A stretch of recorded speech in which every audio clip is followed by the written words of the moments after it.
Well, we are very attached to this idea, and if you think about it, it's actually quite hard to justify. Socrates doesn't try to justify it, he just does this and says we've now refuted the definition. But if one had to give a theory of what he's doing, then one would have to say something like what I've just said and you've just implied, that we all have within us the means for making the truth vanquish the false. And that's exactly what Plato does in the Meno. He produces, as it were, a theory of Socratic or philosophical discussion, which puts forward the suggestion that we all have latent within our minds the correct answers to these questions: what is courage, what is justice, and so on. And it's that knowledge deep back within, not immediately accessible, that knowledge is what enables us to knock down all the wrong answers and show they're wrong, and that knowledge is gradually emerging bit by bit in the course of that bit of discussion where, for instance, one thing that Leakes says is used to show that some other thing that Leakes says must be false. Now, I know that in your view, the doctrine you've just expounded for us ties up directly with what the basis is for Plato's most famous doctrine of all, the theory of forms. That doctrine must have been the most influential part of his philosophy in the whole history of philosophy. In fact, it's what the word Platonism has historically almost come to mean. Now, can you explain that to us? Well, remember that these discussions, which Socrates has, are all centered on a definitional question. What is the definition of courage, of beauty, of justice? If now we have latent within ourselves the knowledge of the answers to those questions, and we have that knowledge independently of and prior to our experience of the world we live in, using our senses and going around from place to place, our knowledge is prior to that, independent of that, then surely what we know, justice, beauty, courage, must itself be independent of and prior to this empirical world we're now existing in. And that thesis is the fundamental assertion of the theory of forms, that justice, beauty, and the like exist independently of and prior to all the just actions, just people, all the beautiful things, statues, objects, any that you can find. Beauty and justice exist on their own and apart. That's the theory of forms. This theory that there is another world than this, an ideal world, which is not this world, but in which everything exists that actually gives value and meaning to this world, has had incalculable influence on the whole of our culture, hasn't it? Yes. It's had immense influence on Christianity, for example. I don't want to go into that now, because I think we ought to stick to the philosophy, but that's just one example of the enormous influence that it's had.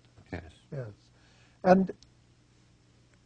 But I think one should be careful of using phrases like the world of forms or another world. Plato uses them, but the contrast he has in mind is not, as one might have thought, a contrast between one set of particular things and then another one completely like it except more perfect, more abstract, somewhere else, some heaven somewhere. His contrast is between the particular and the general. Those questions, what is justice, what is beauty, are general questions. They're not questions about the here and now, and that's the contrast. There's a point in the Phaedo where Socrates is saying that to do philosophy is to rehearse for death. It is, in fact, to practice being dead. Why? Well, because being dead is having one's soul separate from the body. And not considering the things of this world. And yes.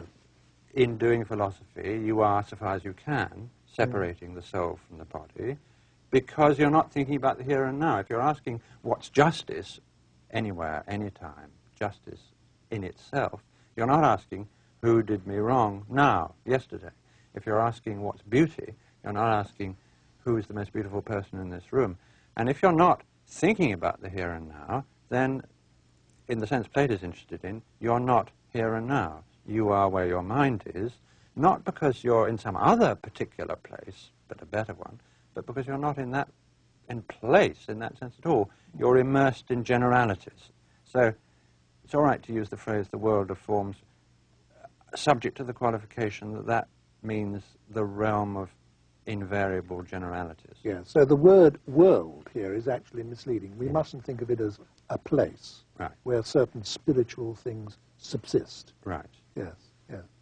Now, these middle period dialogues that we're talking about now, I'm thinking particularly of the Meno, the Phaedo, the Republic, the Symposium, the Phaedrus.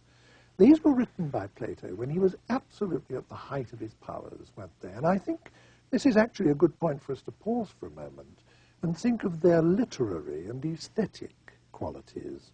Why are these dialogues regarded, and always have been regarded, as supreme works of literary art? Why is that so? They're so alive. I mean, a lot of other philosophers have tried writing dialogues, both ancient and modern. Xenophon, Cicero, Augustine, Berkeley, and Hume. But the only one of those ones I've just named who comes anywhere near Plato is Hume. And I think this is because, for Hume, like Plato, it's the process of philosophical thinking that counts at least as much as the answers. With Xenophon or Berkeley, it's all too clear you're reading somebody who cares about the answers, not the process of journeying towards them. Where Plato is concerned, we have to add his fantastic mastery of language, whether it's high flair and imaginative descriptions or witty repartee, jokes, images. He's terribly good at making crystal clear the most difficult thoughts. You can go on adding, I mean, because in the end it's just that he's an artistic genius as well as a philosophical one. Do you share the traditional view that his masterpiece is the Republic? Yes, I do. Why? I think because it's in the Republic more than anywhere else that he makes good his belief that every question is connected with every other, and that the inquiry really can't stop, that even a conclusion for now leads on to the next problem. I mean, you begin with a straightforward question, what is justice? Familiar Socratic kind of question. That becomes the question, is justice a benefit to its possessor? And Socrates sets out, and this is really the task of the whole Republic, to show that justice is a benefit to its possessor, indeed the thing you need most of all if you're to be happy, whereas the unjust man is the most miserable of all creatures. But to do that, it turns out he has to give a theory of human nature. He divides the soul into three parts, and this is where he reneges on Socrates' thesis that virtue is knowledge. Virtue turns out to involve more than knowledge, though knowledge must be in control. And with the idea that knowledge is something that can and should be in control of the non-rational factors, you also get the idea, but now becomes possible, of a society in which knowledge was in control. So we get a whole political theory of a new, better way of life in society. All this emphasis on knowledge being in control raises the question, what knowledge, and what is knowledge anyway, and why is it better than an opinion? So you've got a theory of knowledge.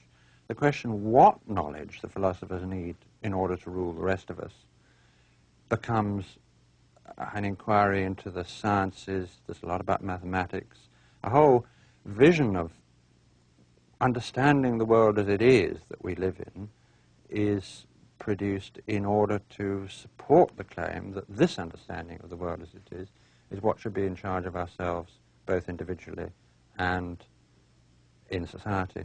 And so all of that growing out of this one question, what is justice, the inquiry really doesn't cease until death, with the vision of the afterlife and the myth of Er at the end of the book.